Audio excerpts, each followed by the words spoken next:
Hello friends, welcome to study of commerce. आज हम इस वीडियो में बात करेंगे डेप्थ रीस्ट्रक्चरिंग की, कि डेप्थ का रीस्ट्रक्चरिंग कैसे किया जाता है।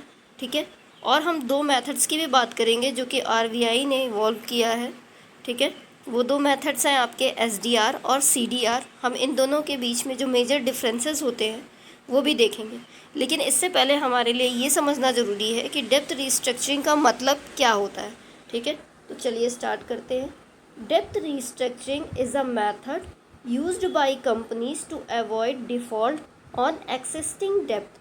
तो डेप्थ रिस्ट्रक्चरिंग एक ऐसा मेथड होता है जो कंपनीज यूज़ करती हैं एक्सिस्टिंग डेप्थ को अवॉइड करने के लिए। ठीक है, by entering the terms and conditions of the existing डेप्थ और by reducing the burden of the debts on the company by decreasing the interest paid by increasing the time the company has to pay the obligation back. ठीक है, तो बहुत से methods use करके वो depth को रीस्ट्रक्चर करने की कोशिश करती हैं।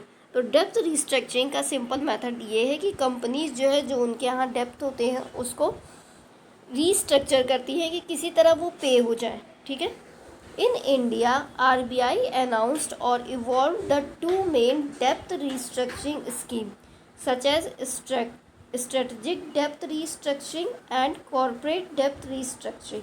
ठीक है, तो आज हम इन दोनों के मेजर डिफरेंस की बात करेंगे कि स्ट्रेटजिक डेप्थ रीस्ट्रक्चरिंग का क्या मतलब होता है और कॉर्पोरेट डेप्थ रीस्ट्रक्चरिंग का क्या मतलब होता है। ठीक है, तो चलिए स्टार्ट करते हैं। चलिए अब हम सबसे पहले बात करते हैं सीडीआर की। ठीक है, जिसका फुल फॉर्म है कॉर्पोरेट डेप्थ रीस्ट्रक्चरिंग मैकेनिज्म। ठीक है, तो सीडीआर को भी जो है लॉन्च किया था, या फिर हम बोल सकते हैं इन्वॉल्व किया था, किसने? आरबीआई ने। ठीक है, it covers all categories of assets in the books of creditors. ये क्रेडिटर्स की बुक्स की सभी एसेट्स को, जितनी भी कैटेगरी की होती हैं, सबको कवर करती है। Classified in terms of RBI's prudential assets classification standard. तो आरबीआई के प्रूडेंशियल एसेट्स क्लासिफिकेशन स्टैंडर्ड में ये कवर करती है क्रेडिटर्स की सारी एसेट्स को। ठीक है, it involves restructuring the existing depth bye increasing the repayment period. ये एग्जिस्टिंग डेप्थ को रीस्ट्रक्चर करती है रीपेमेंट पीरियड को इंक्रीज़ करके, या फिर रेट ऑफ इंटरेस्ट को रिड्यूस करके, या फिर एक फ्रेश लोन ग्रांट करके। ठीक है, इट हैज़ 3 टायर, इसके 3 टायर होते हैं।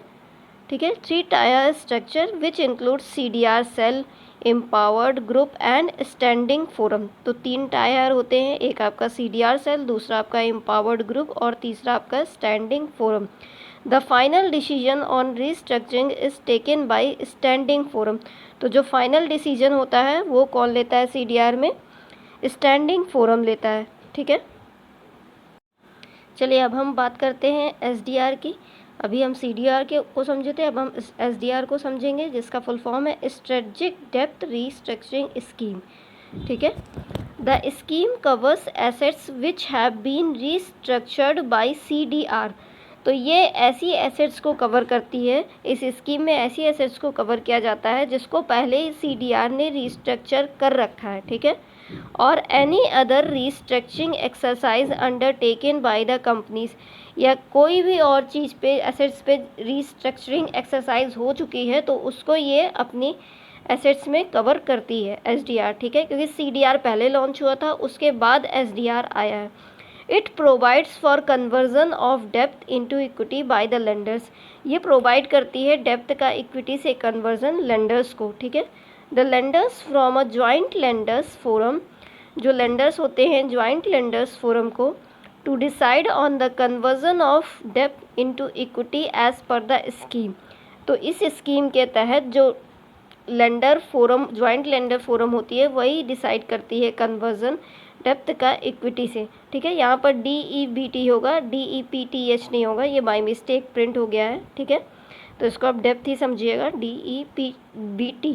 ठीक है, तो आई होप आपको दोनों के बीच में डिफरेंस क्लियर हो गया होगा और आपको डेप्थ रीस्ट्रक्चरिंग का मतलब समझ में आ गया होगा कि डेप्थ रीस्ट्रक्चरिंग बेसिकली हम डेप्थ को रीस्ट्रक्चर करते हैं, उसी का एक मेथड होता है जिससे हम अपने डेप्थ को कम करने की कोशिश करते हैं, या फिर और टाइम बढ़ाते हैं पे करने का, या फिर हम फ्रेश लोन प्रोवाइड करके या इंटरेस्ट का रेट कम करके उसको प्रोवाइड करते हैं।